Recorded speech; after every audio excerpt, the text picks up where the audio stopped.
On any given day, you'll find Steve Franklin and John Baker on the waters of Lake Murray, searching for the past, one dive at a time. A lot of people think it's eerie, but I mean, you know, it's really not. It's a step back in time.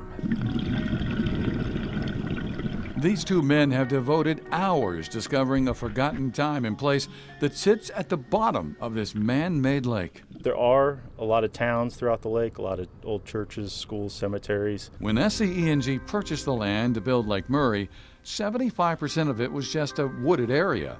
The rest of the land consisted of 9 small towns and communities, home to nearly 5,000 residents. 90 years ago, in 1927, SCE&G paid to relocate them all and build new structures elsewhere. All that remains now are bits and pieces of the past, some big, some small. One of the bigger pieces is the old stone house. It was built in the 1800s.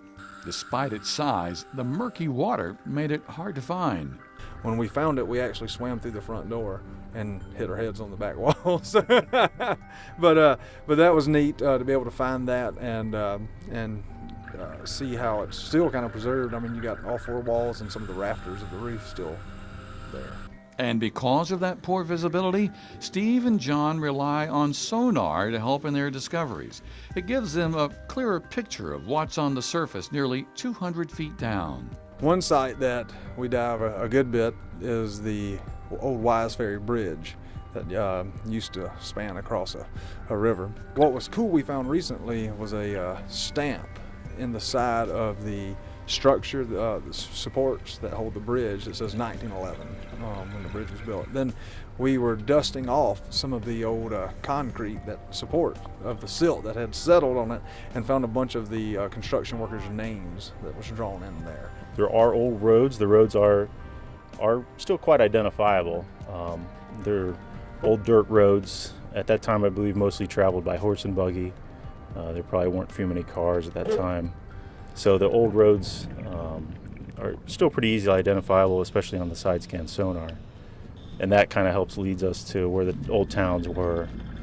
Sometimes there's really nothing at all, except mud and rocks, you know, where it was left. But sometimes we do find some pretty cool things where an old city was, and even some old home sites too. Other discoveries include boxcars, railroad tracks, a hitching post, and cemeteries. When SCE&G bought the land, they offered to move the dead, but most families decided to let their loved ones rest in peace. In all, more than 2,300 graves are at the bottom of Lake Murray. Most of the cemeteries are in the 1800s. There's 3 different types of cemeteries, I guess you could say. There's actually old slave cemeteries from the time, you know, there was slavery at that time. And they would have a cemetery for the slaves. Then there was the smaller family plots, maybe 4 or 5, you know, of the family members buried there, just small little headstones or markers. And then there was the large multi-family lots. Well, as you might expect, Steve and John have heard from local families, hoping they can find their loved one's final resting place. And they expect to hear from a few more. Some of their discoveries are so far down, though, they have to take extra steps just to stay safe. And some of these dive sites are really challenging to get to because the type of diving, where some of these are really deep, way past recreational diving limits. And we had to go get specialized training so we could extend time at these depths and stuff. And so you got the exploration factor that just keeps driving us to come back, but you also have the challenge of the dives. It's cold, it's dark, it's deep.